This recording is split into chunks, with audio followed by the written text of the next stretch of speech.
Welcome everybody, and this is my video.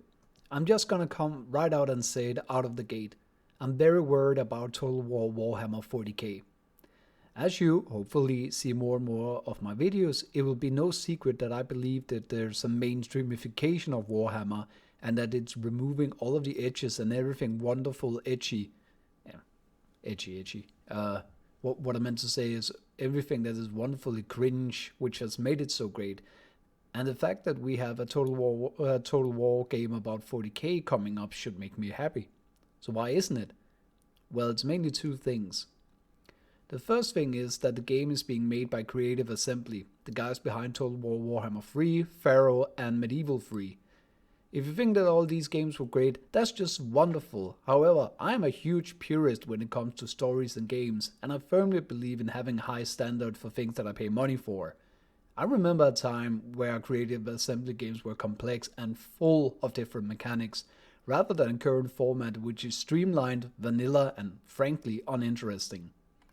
I remember playing Total War Rome for endless hours, where you had to take into consideration not only your enemies, but natural resources that individual regions would grant you, terrain that mattered, and it took genuine level of skill in order to master the game. Diplomacy and trading was a large part of the game, both with other players, but there were entire mechanics based around popularity with the people and the Senate and becoming a hero. There were even ways to win the game mainly by trading and through economical warfare. I mean, not everybody plays the game the same way, and I don't think that anybody should. Nobody should be forced to play a game the same way when it comes to grand strategy, but that's kind of the point. As these games get simpler and have less mechanics, ways to play the game disappear and the level of depth to the game becomes shallow. Simplifying the game takes away value and repeat play value from a game, and it's so frustrating to see this being the main strategy in video game development in the West. Now, to developers, it is more important to trick you into thinking that you came up with the main strategy of spamming the units with the best numbers and yeet it at another unit with worse numbers, or to have you believe that their games are great and grand, but it did not used to be like this. And frankly, I don't think we should accept this or buy into it. We are the customers, after all. We decide what we want to buy. How is this relevant for Total War Warhammer? Well, here's my number two reason. Who are you going to trade with, and who are going to trade with each other? The Orcs, the Imperium, the Eldar? Who are you going to conduct diplomacy with? Who are you going to do anything other than throw units down a freeway corridor? 40k warfare from a lore perspective is so incredible and has so many dimensions to it that giving a player access to 12 units on a battle map, maybe with access to a few reinforcement units, is what I said before, a huge simplification that takes away from the game. Heck, what we see in the trailers are small potato battles, and they're selling it like it's the greatest thing. Every battle we've seen in the trailer so far should be enough to barely conquer a section in a hive city, much less have any sort of scale or even matter on a planetary scale. And don't even get me started off if they are actually going to go interplanetary battles here. There seem to be so many people who are willing to call this game idea great, but it's really not.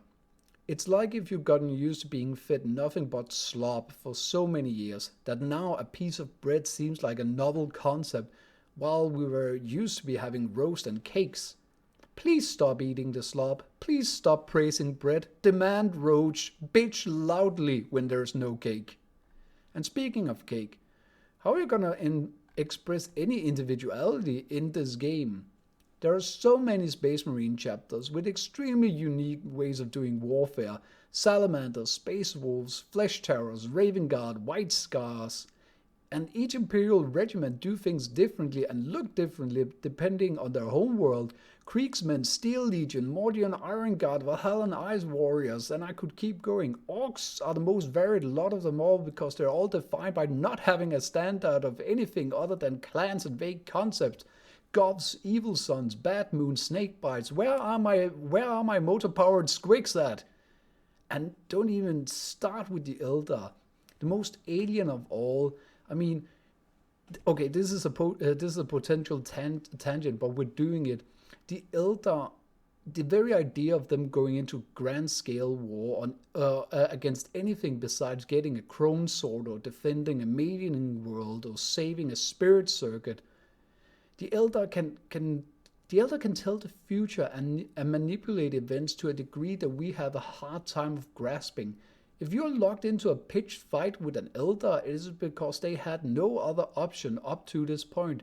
And humans and most orcs should not even be able to go against an Eldar who's prepared for war, both when it comes to physical combat, and let's not even talk about technology. I would love for this game to succeed. And I mean, if your goal is to continue for 40k to be turned into slop, then this is a guaranteed success. Unless they go into another direction. Just imagine a grand strategy game where you play as the commander of the Imperial Guard forces, fighting against the orcs. And in order to make sure you have the backing of the Imperium, you have to keep up appearances in front of the Departmentum Minitorum, or you have to be encouraged by the Ecclesiarchy to undertake specific missions or be branded a heretic. I mean, these are just bare bones ideas, but even now they add a whole lot more depth rather than what we've seen so far. Or imagine playing as the Eldar, but understanding that you cannot win a conventional war because you are so few. So their entire mechanics for reading and altering the future in such a way that the battle will come out in your favor, or even that you have entire unique styles of warfare in opposition to any of the other races. I mean, orcs should be a non-stop violence mayhem, only occasionally interrupted by your most trusted grot informing you that you have to kick your knobs in the head to make them pull their weight. And for the poster boys, the Space Marines, unless this takes place on something like a recruitment world or something incredibly important to the individual chapter, the very idea of seeing like 100 Space Marine in this battle is crazy. So do I believe that this is going to be great? Absolutely. White bread with butter tastes wonderful when you've been eating dirt and sand for many years. Meanwhile, I will be dreaming of cake. Let me know what you thought of this video. Give me a like if you want to hear some more thoughts about gaming, and I will see you later. Maybe some lore this time. Bye bye.